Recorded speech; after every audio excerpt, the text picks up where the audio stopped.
ಶುಕ್ಲಾಂಬರಧರಂ ವಿಷ್ಣುಂ ಶಶಿವರ್ಣಂ ಚತುರ್ಭುಜಂ ಪ್ರಸನ್ನವದನಂ ಧ್ಯಾಯೇ ಸರ್ವವಿಘ್ನೋಪಶಾಂತಯೇ ಅಗಜಾನನ ಪದ್ಮಾರ್ಕಂ ಗಜಾನನ ಭಾನ್ನಿಶಮನೇಕದಂತಭಕ್ತಾನಾಂ ಏಕದಂತಮುಪಾಸ್ಮಹೇ ರಾಮಾಯ ರಾಮಭದ್ರಾಯ ರಾಮಚಂದ್ರಾಯ ವೇದಸೇ ರಘುನಾಥಾಯ ನಾಥಾಯ ಸೀತಾಯ ಪತೇ ನಮಃ ಜಾನಕಿ ರಾಮ ಪಟ್ಟಾಭಿರಾಮ ಶ್ರೀರಾಮ ರಾಮ ರಾಮತಃ ಶ್ರೀಮದ್ಮಃ ರಾಮಚಂದ್ರ ಸ್ವಾಮಿನೇ ನಮಃ ಮಹಾಲಕ್ಷ್ಮೀ ಚ ವಿದ್ಮಹೇ ವಿಷ್ಣುಪತ್ತೈ ಚ ಧೀಮಹಿ ತನ್ನೋ ಲಕ್ಷ್ಮಿ ಪ್ರಚೋದಯಾತ್. ವೃಶ್ಚಿಕ ರಾಶಿ ಲಗ್ನದಲ್ಲಿರ್ತಕ್ಕಂಥವ್ರಿಗೆ ಚಂದ್ರನ ಆಸ್ಥಾನ ಚೆನ್ನಾಗಿದ್ದು ಮನಸ್ಸಿಗೆ ಇಷ್ಟು ಶಾಂತಿ ನೆಮ್ಮದಿಯನ್ನು ತಂದುಕೊಳ್ತೀರಿ.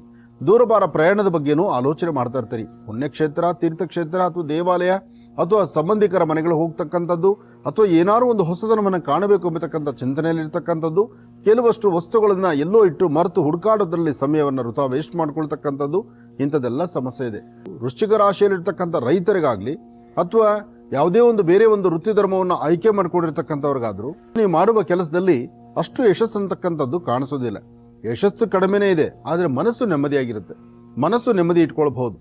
ಹಾಗೆ ನಿಮ್ಮ ಆರೋಗ್ಯದಲ್ಲಿ ವಿಪರೀತವಾದಂಥ ಮೈಕೈ ನೋವು, ಸೊಂಟ ನೋವು ಅಥವಾ ಬೆನ್ನೋವು ಕಾಣಿಸುವಂಥ ಯೋಗಫಲ ಇದೆ.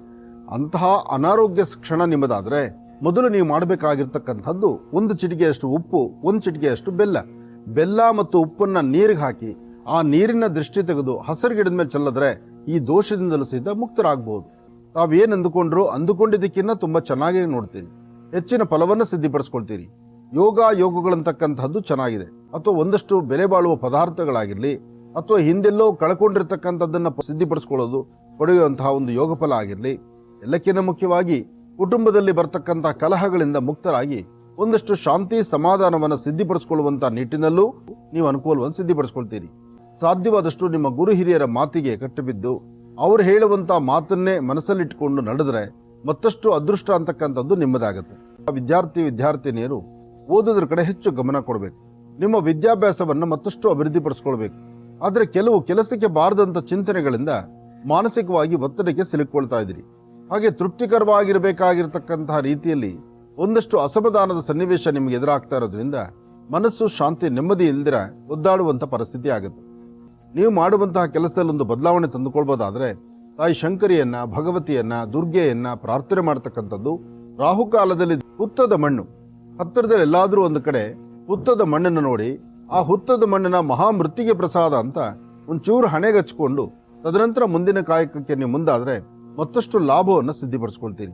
ಆರ್ಥಿಕ ಪರಿಸ್ಥಿತಿ ಪರವಾಗಿಲ್ಲ, ವ್ಯಾಪಾರ ಪರವಾಗಿಲ್ಲ, ಜೊತೆಲಿರ್ತಕ್ಕಂಥವರು ಕೈ ಹಿಡಿದು ನಡೆಸುವಂಥ ಅದೃಷ್ಟ ನಿಮ್ಮದಾಗತ್ತೆ. ಯಾರೊಬ್ಬರಿಗಾದರೂ ಯಾವುದೇ ವಿಚಾರವನ್ನಾದರೂ ತಾವು ಪ್ರಸ್ತಾವನೆ ಮಾಡಿದ್ರೆ ಆ ಪ್ರಸ್ತಾವನಾ ಕಾಲದಲ್ಲೇ ಹೆಚ್ಚಿನ ಲಾಭವನ್ನು ಸಿದ್ಧಿಪಡಿಸ್ಕೊಳ್ತಕ್ಕಂಥ ಅದೃಷ್ಟ ನಿಮ್ಮದಾಗತ್ತೆ.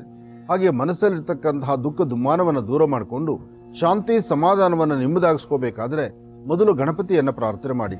ಏಕದಂತಾಯ ವಿದ್ಮಹೇ ವಕ್ರತುಂಡಾಯ ಧೀಮಹಿ ತನ್ನೋದಂತೆ ಪ್ರಚೋದಯಾತ್. ಗಣಪನ ಆರಾಧನೆ ಮಾಡೋದ್ರಿಂದ ಇಷ್ಟಾರ್ಥವನ್ನು ಸಿದ್ಧಿಪಡಿಸ್ಕೊಳ್ಬಹುದು. ಯಾರೊಬ್ಬರು ಹೇಳುವಂತ ಮಾತನ್ನ ಆಲಿಸಿ ಏನೋ ತೀರ್ಮಾನ ತಗೊಳ್ತೀನಿ ಅನ್ನೋದಕ್ಕಿಂತ ಸರಿ ತಪ್ಪುಗಳನ್ನು ಸರಿಯಾಗಿ ನೀವು ಜಡ್ಜ್ಮೆಂಟ್ ತಗೊಳ್ಬೇಕು. ತುಂಬಾ ಚಂಚಲತೆ ಆದ್ರಿಂದ ಯಾವುದನ್ನಾದ್ರೂ ಆ ಕ್ಷಣಕ್ಕೆ ಆ ತೀರ್ಮಾನ ತಗೊಂಡ್ಬಿಡ್ತೀರಿ. ಅದರಿಂದ ಒಂದಷ್ಟು ಸಮಸ್ಯೆಗಳಿಗೆ ನೀವು ತುತ್ತಾಗುವಂಥದ್ದು, ಸಮಸ್ಯೆಗಳಿಗೆ ಸಿಲುಕೊಳ್ಳುವಂಥ ಪರಿಸ್ಥಿತಿ ಎದುರಾಗುತ್ತೆ. ವಿದ್ಯಾರ್ಥಿಗಳು ಓದೋದ್ರ ಕಡೆ ಗಮನ ಕೊಡಬೇಕು, ಆದರೆ ನಿಮ್ಮ ವಿದ್ಯಾಭ್ಯಾಸದಲ್ಲೂ ಅಡಚಣೆಗಳಿದೆ. ದೇವಿ ಖಡ್ಗಮಾಲ ಅಥವಾ ದೇವಿಗೆ ಸಂಬಂಧಪಟ್ಟಂತ ಅನುಷ್ಠಾನ, ಹಾಗೆ ಕಪ್ಪು ಬಣ್ಣದ ಆಕಳನ್ನು ಮುಟ್ಟಿ ನಮಸ್ಕಾರ ಮಾಡತಕ್ಕಂಥದ್ದು. ಕಪ್ಪು ಬಣ್ಣದ ಆಕಳನ್ನು ಮುಟ್ಟಿ ನಮಸ್ಕಾರ ಮಾಡಿ ಅದರ ಬಾಲವನ್ನು ಮುಟ್ಟಿ ನಮಸ್ಕಾರ ಮಾಡೋದ್ರಿಂದ ಆರೋಗ್ಯ ವೃದ್ಧಿ ಆಗುತ್ತೆ, ಮನಸ್ಸಿಗೆ ನೆಮ್ಮದಿ ಸಿಗುತ್ತೆ. ಅದಕ್ಕಿಂತ ಮುಖ್ಯವಾಗಿ ಆಗುವಂತಹ ಒಂದಷ್ಟು ಗಂಡಾಂತರಗಳಿಂದ ತಾವು ಮುಕ್ತರಾಗಬಹುದು. ಇದ್ರ ಜೊತೆಗೆ ನೀವು ಮಾಡಬೇಕಾಗಿರ್ತಕ್ಕಂಥದ್ದು ಒಂದು ಚಿಟಿಕೆಯಷ್ಟು ಹೆಸರು ಬೇಳೆ, ಒಂದು ಚಿಟಿಕೆಯಷ್ಟು ಉದ್ದಿನ ಬೇಳೆ. ಉದ್ದು ಮತ್ತು ಹೆಸರು ಎರಡೂ ಧಾನ್ಯವನ್ನು ತೆಗೆದುಕೊಂಡು ದೃಷ್ಟಿ ತೆಗೆದು ಆಚೆ ಹಾಕೋದ್ರಿಂದ ಸ್ವಲ್ಪ ಮಟ್ಟಿಗೆ ಶಾಂತಿ ನೆಮ್ಮದಿಯನ್ನ ನಿಮ್ಮದಾಗಿಸ್ಕೊಳ್ತೀರಿ. ವಿದ್ಯಾರ್ಥಿಯನ್ನರು ಅಂದ್ರೆ ಹೆಣ್ಣು ಮಕ್ಕಳು, ಓದುವಂತ ಹೆಣ್ಣು ಮಕ್ಕಳು, ಶಾಲೆಗೆ ಹೋಗುವಂತ ಹೆಣ್ಣು ಮಕ್ಕಳು ಸ್ವಲ್ಪ ಜಾಗೃತೆ ಇರಬೇಕು. ಆರೋಗ್ಯದ ಕಡೆ ಗಮನ ಕೊಡಬೇಕು. ಆರೋಗ್ಯದಲ್ಲಿ ವ್ಯತ್ಯಾಸ ಆಗಿ ನಿಮ್ಮ ಹೊಟ್ಟೆಗೆ ಸಂಬಂಧಪಟ್ಟದ್ದು ಅಥವಾ ಮೊಣಕಾಲಿಗೆ ಸಂಬಂಧಪಟ್ಟಂತ ಸಮಸ್ಯೆಗಳು ಹೆಣ್ಮಕ್ಕಳಿಗೆ ಬಾಧಿಸುತ್ತೆ. ಕೆಲವಷ್ಟು ಫಲಾಫಲಗಳನ್ನ ಸರಿಯಾಗಿ ಅರ್ಥೈಸಿಕೊಂಡು ನಡೆದ್ರೆ ಮಾತ್ರ ಅದರಲ್ಲಿ ಯಶಸ್ಸು ಕಾಣತಕ್ಕಂಥದ್ದು. ಯಾವುದೇ ಒಂದು ಲೇವಾದೇವಿ ಮಾಡಬೇಕಾದ್ರೂ, ಕೊಟ್ಟು ತೆಗೆದುಕೊಳ್ತಕ್ಕಂಥ ಹಣಕಾಸಿನ ವಿಚಾರದ ಬಗ್ಗೆ ತಲೆಗೆಡಿಸ್ಕೊಳ್ಬೇಕಾದ್ರೂ ಮೊದಲು ಮನೆ ದೇವರ ಪ್ರಾರ್ಥನೆ ಮಾಡಿ. ಮನೆ ದೇವರ ಪ್ರಾರ್ಥನೆ ಮಾಡಿ ಯಾರಾದರೂ ಒಂದು ಸರಿಯಾದ ಮಾರ್ಗವನ್ನು ತೋರಿಸಿದ್ರೆ ಆ ಮಾರ್ಗದಲ್ಲೇ ತಾವು ಅನುಸರಿಸಿ ಮುಂದೆ ನಡೀತಕ್ಕಂಥದ್ದು ಮತ್ತಷ್ಟು ಉತ್ತಮ. ನಿಮ್ಮ ಕೈಯಿಂದ ಯಾರಿಗಾದ್ರೂ ಏನಾದ್ರು ವಸ್ತುಗಳು ಕೊಟ್ರೆ ಆ ವಸ್ತುಗಳನ್ನ ಪುನಃ ಪಡೆಯೋದು ಬಹಳ ಕಷ್ಟ ಆಗುತ್ತೆ. ಬಹಳ ಅರ್ಥೈಸಿಕೊಂಡು ಮಾಡಬೇಕು. ಏನೇ ಕೆಲಸ ಮಾಡಿದ್ರೂ ಮತ್ತೊಬ್ಬರ ಸಹಾಯ ತೆಗೆದುಕೊಳ್ಬೇಕು. ವ್ಯವಹಾರಗಳನ್ನ ಅಚ್ಚುಕಟ್ಟಾಗಿ ಮಾಡ್ತೀರಿ, ತೃಪ್ತಿಕರವಾದಂಥ ಬದುಕು ಕಟ್ಕೊಳ್ತೀರಿ. ದೂರಭಾರ ಪ್ರಯಾಣ ಬೆಳೆಸಬೇಕು ಅನ್ಕೊಂಡಿರ್ತೀರಿ. ಉದ್ಯೋಗದಲ್ಲಿ ಒಂದು ಬದಲಾವಣೆ ತಂದುಕೊಳ್ಬೇಕು ಅಂತಕ್ಕಂಥದ್ದಿದೆ. ವ್ಯಾಪಾರ ವ್ಯವಹಾರಗಳ ಕಡೆ ಮತ್ತಷ್ಟು ಲಾಭದಾಯಕವಾಗಿರ್ತಕ್ಕಂಥ ಕ್ಷಣವನ್ನ ಕಟ್ಕೊಳ್ಬೇಕು ಅನ್ನೋದಿದೆ. ಹಾಗೆ ಯಾರಾದರೂ ನಿಮ್ಮ ಮೇಲಧಿಕಾರಿಗಳಾಗಿರ್ಲಿ ಅಥವಾ ನಿಮ್ಮ ಸಹಪಾಠಿಗಳಾಗಿರ್ಲಿ ಅಥವಾ ನಿಮ್ಮ ಕುಟುಂಬದ ಸದಸ್ಯರಾಗಿರ್ಲಿ, ಅವರು ಹೇಳುವಂತ ಮಾತನ್ನು ಸ್ವಲ್ಪ ಆಲಿಸುವಂಥದ್ದು ಬಹಳ ಉತ್ತಮ. ಪ್ರತಿ ಕಾಲದಲ್ಲೂ ನಿಮ್ಮದೇ ಪ್ರತ್ಯೇಕವಾದ ಜೀವನ, ಶ್ರಮಕ್ಕೆ ತಕ್ಕ ಪ್ರತಿಫಲ. ಧೈರ್ಯವಾಗಿ ತಾವು ಒಂದೆಜ್ಜೆ ಮುಂದಕ್ಕೆ ಹಾಕಿದ್ರೆ ಹೆಚ್ಚಿನ ಫಲಗಳನ್ನ ಖಂಡಿತ ಸಿದ್ಧಿಪಡಿಸ್ಕೊಳ್ತೀರಿ. ಆದಷ್ಟು ಇರ್ತಕ್ಕಂತಹ ಒಂದಷ್ಟು ಬೇರೆ ಬೇರೆ ತರ ಚಿಂತನೆಗಳು, ಏನೋ ಒಂದು ಕಾತುರತೆ ಇರುತ್ತೆ, ಒಂದು ಆತ್ಮೀಯತೆ ಇರುತ್ತೆ, ಒಂದು ಸಾಧನೆ ಮಾಡಬೇಕು ಎಂಬತಕ್ಕಂಥದ್ದು ಇರುತ್ತೆ. ಕೈಲಿರ್ತಕ್ಕಂಥ ಹಣವನ್ನು ಮತ್ತಷ್ಟು ವೇಗವಾಗಿ ಇನ್ನಷ್ಟು ಅಧಿಕವಾಗಿ ಸಂಪಾದನೆ ಹೇಗೆ ಮಾಡಬೇಕು ಎಂಬತಕ್ಕಂಥ ಚಿಂತನೆ ಇರುತ್ತೆ.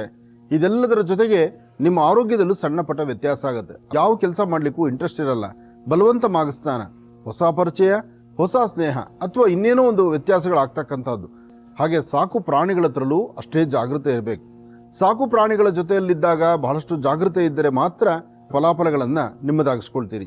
ಸ್ವಂತ ಬುದ್ಧಿ, ಸ್ವಂತ ಜ್ಞಾನ ತುಂಬಾ ಚೆನ್ನಾಗಿದೆ. ತಾವು ತೆಗೆದುಕೊಳ್ಳುವಂತಹ ಪ್ರತಿಯೊಂದು ನಿರ್ಣಯವು ಅರ್ಥಪೂರ್ಣವಾಗಿದೆ, ಲಾಭದಾಯಕವಾಗಿರ್ತಕ್ಕಂಥ ಕ್ಷಣವೇ ಹೌದು.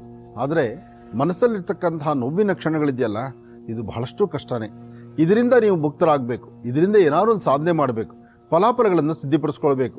ವ್ಯವಹಾರವನ್ನ, ಕೆಲಸ ಕಾರ್ಯಗಳನ್ನ ಅಥವಾ ತಾವು ಮಾಡುವಂತಹ ಯಾವುದೇ ಒಂದು ವೃತ್ತಿ ಧರ್ಮದ ಅಭಿವೃದ್ಧಿಯನ್ನ ನೀವು ಆಲೋಚನೆ ಮಾಡಿದಷ್ಟು ಲಾಭವೇ ಇದೆ. ಹಣಕಾಸಿನ ಬಗ್ಗೆ ಪರವಾಗಿಲ್ಲ, ವ್ಯಾಪಾರ ವ್ಯವಹಾರ ಪರವಾಗಿಲ್ಲ, ಹೊಸದಾಗಿ ಮಾಡುವಂಥ ಕೆಲಸ ಕಾರ್ಯಗಳ ಬಗ್ಗೆ ಸ್ವಲ್ಪ ಗಮನ ಕೊಟ್ಟರೆ ಮತ್ತಷ್ಟು ಅದೃಷ್ಟದ ದಾರಿ ನೀವು ನೋಡಬಹುದು. ಸಾಧ್ಯವಾದಷ್ಟು ನೀಲಾಂಜನ ಸಮಾಭಾಸಂ ರವಿಪುತ್ರ ವಿಮಾಗ್ರಜಂ ಛಾಯಾ ಮಾರ್ತಾಂಡ ಸಂಭೂತಂ ತನ್ನ ಮಾಮಿ ಶನೇಶ್ವರಂ. ಶನೇಶ್ವರನ ಮಹಾಮಂತ್ರವನ್ನ ಉಚ್ಚರಿಸ್ತಾ ಭಕ್ತಿಯಿಂದ ಶ್ರದ್ಧೆಯಿಂದ ಭಗವಂತನ ಪ್ರಾರ್ಥನೆ ಮಾಡ್ತಾ ವಯಸ್ಸಾಗಿರ್ತಕ್ಕಂಥ ಹಿರಿಯ ಮುತ್ತೈದರಿಗೆ ಎಷ್ಟು ಮಂಗಳ ದ್ರವ್ಯಗಳನ್ನು ಕೊಟ್ಟು ಅವರ ಆಶೀರ್ವಾದವನ್ನು ಪಡೆದ್ರೆ ಮತ್ತಷ್ಟು ಲಾಭವನ್ನು ಸಿದ್ಧಿಪಡಿಸ್ಕೊಳ್ತೀರಿ. ತೆಗೆದುಕೊಳ್ಳುವಂತಹ ಪ್ರತಿಯೊಂದು ನಿರ್ಣಯದಲ್ಲೂ ವಿಶೇಷವಾಗಿರ್ತಕ್ಕಂಥ ಫಲಗಳನ್ನು ಸಿದ್ಧಿಪಡಿಸ್ಕೊಳ್ತೀರಿ. ಆದರೆ ಬೇಡವಾದ ವಿಚಾರಗಳು ಸಹಿತ ಅಷ್ಟೇ ಅನಾರೋಗ್ಯ ಕಾರಣವಾಗುತ್ತೆ. ಹಾಗಾಗಿ ಯಾರೊಂದಿಗನಾದರೂ ಮಾತಾಡಬೇಕಾದ್ರೆ, ಯಾವುದೇ ಒಂದು ಕೆಲಸ ಕಾರ್ಯಗಳನ್ನು ಮಾತಾಡಬೇಕಾದ್ರೆ ಆದಷ್ಟು ಶಾಂತಿ ಸಮಾಧಾನವಾಗಿದ್ದು ಒಳ್ಳೆಯದರ ಬಗ್ಗೆ ಅಷ್ಟೇ ಚಿಂತನೆ ಮಾಡ್ತಾ ಮುಂದೆ ನಡೆದ್ರೆ ಹೆಚ್ಚಿನ ಫಲವನ್ನ ಖಂಡಿತ ಸಿದ್ಧಿಪಡಿಸ್ಕೊಳ್ತೀರಿ. ದೂರಭಾರ ಪ್ರಯಾಣ ಬೆಳೆಸುವಾಗ ಬಹಳ ಜಾಗೃತರಾಗಿರಬೇಕು.